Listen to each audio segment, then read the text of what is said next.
قلندر ہندوستان کی سرزمین پر 52 سال کی عمر میں قدم رکھتا ہے، اللہ اکبر، نہ یہاں کوئی ماں کا رشتہ دار. ہم نے سب نے یہ مستقل ارادہ کر لیا ہے کہ اب یہاں سے کہیں اور نہیں جانا ہے، اب ہمیں یہیں پر رہنا ہے، یہیں پر مقیم ہونا ہے. بادشاہ خاموشی سے سنتا رہا، اور سب سے بڑے عالم جو تھے وہ آگے بڑھ کر کہنے لگے بادشاہ سلامت، آپ چاہے جو بھی سمجھیں لیکن اب ہمیں یہاں سے جانا نہیں ہے، اب ہمیں یہی رہنا ہے. بادشاہ تھوڑی دیر سوچنے کے بعد کہنے لگا جب تم سب یہی رہنا چاہتے ہو تو میرا بھی ارادہ یہی ہو رہا ہے کہ میں بھی یہی رہ جاؤں. سبحان اللہ سبحان اللہ. بادشاہ نے کہا تم سب یہی رہنا چاہتے ہو تو میرا بھی ارادہ یہی بن رہا ہے کہ میں بھی یہی رہ جاؤں. دوسرے دن بادشاہ نے کہا میرے لیے ایک مکان بنایا جائے اور جتنے بھی علماء یہاں پر ٹھہرے ہیں سب کے لیے الگ الگ مکان تعمیر کیا جائے. بادشاہ کے حکم سے تمام علماء کے لیے مکان تعمیر کیے گئے، علماء کو مکان بنا کر دیا گیا. بادشاہ نے اپنے لیے ایک مکان بنوایا جو 2 منزلہ مکان تھا. اللہ اکبر، 2 منزلہ مکان بن کر تیار ہوا.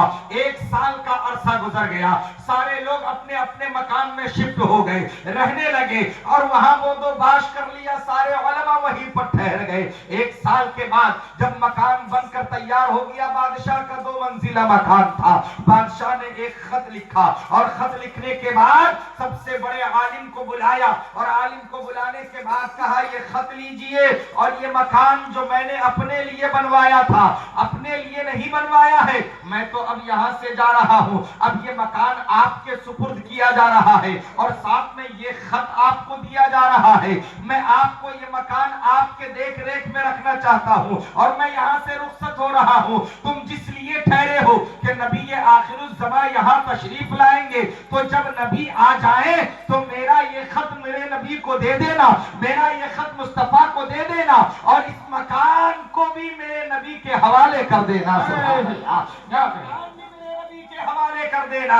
وہ عالم کہتا ہے بادشاہ سلامت، آپ تو چلے جا رہے ہیں، یہ خط میرے حوالے کر رہے ہیں، میرا انتقال ہو گیا تو پھر کیا ہوگا؟ بادشاہ نے کہا تم اپنے بیٹے کو، اپنی اولاد کو وصیت کر جانا کہ یہ مکان اور یہ خط میرے رسول کے حوالے کر دے. کہا ان کا انتقال ہو جائے تو کہا وہ اپنی اولاد کو وصیت کر جائے کہ یہ خط اور یہ مکان آنے والے پیغمبر کو دے دیا جائے، نبی آخر الزمان کو دے دیا جائے. کہا ان کا انتقال ہو جائے تب کہ وہ اپنی اولاد کو وصیت کر جائے، نسلاً بعد نسل یہ مکان اور یہ خط میرے نبی تک پہنچنا ضروری ہے. اللہ اکبر، یہ بادشاہ کا عقیدہ تھا، یہ بادشاہ کی محبت تھی. اللہ اکبر، وقت گزرتا گیا، حالات بدلتے گئے، وہ سارے علماء وہی ٹھہر گئے، ایک کے بعد ایک کا انتقال ہوتا رہا، ان کی نسلیں وہاں پر آباد رہی، معاملہ چلتا رہا، گزرتا رہا. 1000 سال گزر گیا.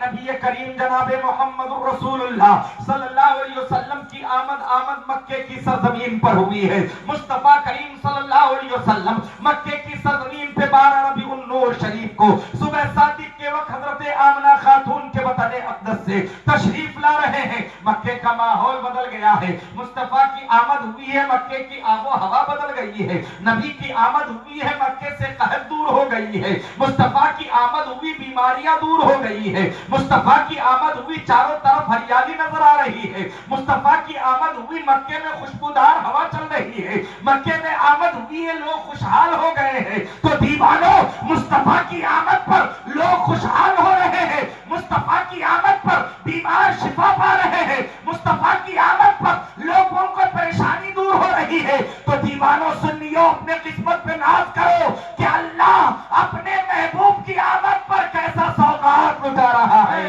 کیسا تحفہ دے رہا ہے. آج اگر ہم سنی کوئی کام کرتے ہیں تو ہم پر فتوے لگائے جاتے ہیں، نشانہ بنایا جاتا ہے. میں ان کم عقلوں سے کہوں گا تاریخ پڑھو، کیا مصطفیٰ کی آمد پر مکے کی آب و ہوا نہیں بدلی تھی؟ بتاؤ، کیا مصطفیٰ کی آمد پر مکے کے بیمار صحیح نہیں ہوئے تھے؟ کوئی ہے جو جھٹلا سکے؟ کوئی ہے جو اس بات کو رد کر سکے؟ کوئی ہوا میں تیر نہیں ماری جا رہی ہے. مستقل یہ روایتیں موجود ہے کہ جب نبی تشریف لائے تو بغیر دوا کے بیمار اچھے ہو گئے. اور سے بولو، ہاں، بغیر دوا کے بیمار اچھے ہو گئے. نبی تشریف لائے تو تو جو جانور کبھی دودھ نہیں دیتے تھے ان کے بھی تھن دودھ سے بھر گئے. یہ برکتیں لا رہے ہیں مصطفیٰ. نبی تشریف لائے جن درختوں میں کبھی پھل نہیں لگا تھا